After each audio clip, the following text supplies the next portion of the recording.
ကန်စီမယာခံကြမလားညံစီမယာဆန်ကြမလားလူရဲလို့ဖြစ်လာရင်ကုသိုလ်ကံအကုသိုလ်ကံနှစ်ခုတွဲပြီးတော့ပါလာကြတာပဲကုသိုလ်အကုသိုလ်နှစ်ခုတလဲစီလှည့်ပြီးအကျိုးပေးနေတဲ့ဘုံဟာလူဘုံပဲဒီတော့လူတယောက်ဟာသူ့ဘဝတစ်လျှောက်လုံးကန်စီမယာပဲခံနေရတော့မှလားသူ့မှာစူးစမ်းပိုင်ခွင့်မရှိတော့ဘူးလားဒီမိကုန်းနေမေးစရာရှိပါတယ်ဒါရီကိုဖြေဖို့အတွက်ကနတ်မြမာရီရဲ့ဒိဗ္ဗဆက်ခုနတ်မျက်စိအလုံးလုံးပုံကိုအရင်ရှင်းပြပါမယ်နတ်မြမာရီသည်လူတယောက်ကိုကြည့်လိုက်တာနဲ့သူ့ရဲ့အတိတ်ကပြုခဲ့တဲ့ကုသိုလ်အကုသိုလ်ကံတွေအကုန်မြင်ရပါတယ်သူ့ရဲ့အနာဂတ်ကိုကြည့်ရင်လည်းဘာဖြစ်လာမလဲဆိုတာအကုန်မြင်ရတယ်ဒါပေမဲ့အနာဂတ်ကိုကြည့်တဲ့အချိန်မှာအမြဲတမ်းအဖြစ်နှမျိုးထွက်ပါတယ်တစ်ခုကအကောင်တစ်ခုကအဆိုးပါပြစ္ဆုတ်ပံတက်တဲ့ကောင်းတာလုံးရင်ဒီဟာရဲ့အကျိုးဆက်ကောင်းတဲ့အကျိုးတွေပါဆက်ဖြစ်လာမလဲဆိုတာပြစ္ဆုတ်ပံတက်တဲ့မကောင်းတာလုံးရင်ဒီဟာရဲ့အကျိုးဆက်မကောင်းတဲ့အကျိုးတွေဘယ်လောက်ထိအကျိုးပေးမလဲဆိုတာအကုန်မြင်ရပါတယ်ပြစ္ဆုတ်ပံတက်တဲ့သူ့ရဲ့ရွေးချယ်မှုပေါ်မှာမူတည်ပြီးတော့အနာဂတ်ဟာကောင်းတာဆိုတာဖြစ်ပါတယ်ပြစ္ဆုတ်ပံဟာသူ့ရဲ့စူးစမ်းပိုင်ခွင့်ပဲဖြစ်တယ်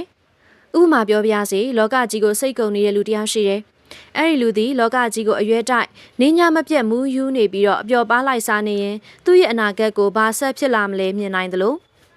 အဲ့ဒီလူကပဲမန်တွေအကုန်ရှော့ချပြီးတော့တရားအားထုတ်တယ်ဆိုပါစို့ဒီလူဘယ်လောက်ထိပေါင်းမြောက်မလဲဆိုတာနဲ့တွေ့သိပါတယ်ဒါပေမဲ့ဘယ်လမ်းရွေးမလဲဆိုတာတော့ပြစ္ဆုတ်ပံသူ့ရဲ့ဆုံးဖြတ်ချက်ပါပဲပြစ္ဆုတ်ပံရွေးလိုက်တဲ့လမ်းပေါ်မှာမူတည်ပြီးအနာဂတ်ကပြောင်းတာပါဒါကြောင့်နတ်မြမာရီသည်လူတယောက်အနာဂတ်ကိုကြည်တိုင်းအခုကောင်းတာလုပ်ရင်တော့ဒီလိုဖြစ်လိမ့်မယ်အခုဆိုးတာလုပ်ရင်တော့ဒီလိုဖြစ်လိမ့်မယ်ဆိုပြီးတော့အဖြစ်နှစ်ခွအမြဲတမ်းမြင်ရပါတယ်အတိတ်ကဘာလုပ်ခဲ့တယ်လဲအကုန်သိပါတယ်ပြစ္ဆုတ်ပံဘာလုပ်နေလဲအကုန်သိတယ်အနာဂတ်ကတော့ပြစ္ဆုတ်ပံမှာဒီလိုရွေးတဲ့လမ်းပေါ်မှာမူတည်ပြီးတော့ပြောင်းတော့တာပါပဲဥပမာဒီဘဝမှာဘုရားရှင်စီကတရားတစ်ချိန်နာယုံနဲ့သောတာပန်တေမိတ်အထိပါရမီကြီးခဲ့တဲ့အစာတသက်လေးဒီဝဒတ်နဲ့တွေ့တော့သူ့ဘဝရဲ့ပြစ္ဆုတ်ပံအချိန်မှာအဖေတမ်းပြီးတော့အခုသူ့ရဲ့အနာဂတ်ဖြစ်ငရဲကြရပါလေရောဒိဗ္ဗစကုနဲ့ကြည့်ရင်တေချာပေါသောတာပန်ဖြစ်မဲ့သူတော်မှဆီယာမားတဲ့ဒီဝဒတ်နဲ့တွေ့ပြီးပြစ္ဆုတ်ပံဆုံးဖြတ်ချက်မှားသွားတာကြောင့်ငရဲကျသွားတယ်ဆိုတာထင်ရှားပါတယ်နောက်တစ်ခုကလူခန္ဓာရဲ့အဝိဇ္ဇာအားကအင်မတန်ကြီးတယ်ဒီဘဝမှာဖျားစင်စစ်အေကံဖြစ်မယ်ဆိုပြီးတော့နတ်ပြည်ကစုတေလာတဲ့ဖျားလောင်းတော်ကြီးတော်မှပဲလူဖြစ်တော့မင်းစည်းစိမ်တွေနဲ့29နှစ်လုံးပျော်နေခဲ့တာပဲလေနတ်တွေကအိုနာတီဟန်ဆိုပြီးတတိပေးတော့မှတဝေကရပြီး6နှစ်တောထွက်ခြင်းတော့မှသုံးလောကထွတ်ထားမြတ်စွာဘုရားရှင်ဖြစ်တော်တာကိုဒီတော့ဒီခန္ဓာရဲ့အဝိဇ္ဇာဓာတ်ဘလောက်ကြီးလဲဆိုတာဖျားလောင်းတော်မှမိတယ်ဆိုမှတော့တာမန်ပုထုဇဉ်ဆိုရင်ပြောမနေနဲ့တော့အတိတ်အကြောင်းပြစ္ဆုတ်ပံအကျိုးပြစ္ဆုတ်ပံအကြောင်းအနာဂတ်အကျိုးကာလသုံးပါးဒီတိုင်းပဲသွားတယ်ပုထုဇဉ်လူသားတွေရဲ့ပြစ္ဆုတ်ပံစိတ်ကိုစစ်ကြည့်လိုက်ရင်လောဘဒေါသမာမာနတွေကြီးပဲဒီတော့အနာဂတ်ကလည်းလောဘဒေါသမာမာနတွေကပို့တဲ့နေရာသွားရမှာပေါ့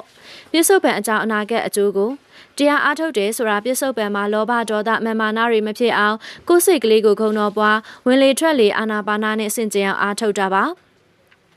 ပြစ္ဆုတ်ပံမှာလောဘဒေါသမာမာနမဖြစ်တော့ဆင်ခြင်နေတာပေါ့ဒီတော့အနာဂတ်ကလည်းလောဘဒေါသမာမာနမရှိတဲ့စင်ကြယ်တဲ့နေရာသွားရလိမ့်မယ်ပြစ္ဆုတ်ပံစင်ကြယ်ရင်အနာဂတ်လည်းစင်ကြယ်လိမ့်မယ်ဒါကြောင့်တရားရတယ်ဆိုတာဒီအတိတ်မှာရတာမဟုတ်ဘူးအနာဂတ်မှာရတာမဟုတ်ဘူးပြစ္ဆုတ်ပံတက်တဲ့မှာရတာဖြစ်ပါတယ်မဉ္ဇဉ်ရသွားရင်အကုသိုလ်ကံအလုံးကိုမတ္တာတစ်ချက်နဲ့တစ်ချက်တည်းပိုင်းခြားလိုက်တာအကုန်ကြီးရောအကုသိုလ်ကံအလုံးအဟောတိကံဖြစ်သွားတယ်ဒိဋ္ဌိမပြုတ်သေးကတော့ငါရှိသေးတယ်ငါရှိနေသေးသေးကတော့ငါခံပေါ့ငါမရှိတော့ငါမခံရတော့ဘူးပေါ့ဒါကြောင့်ကံကိုညံကနိုင်ပါတယ်ကံစီမံရခံကြမလားညံစီမံရစမ်းကြမလားကြိုက်တာရွေးနိုင်ပါတယ်ပြစ္ဆုတ်ပံ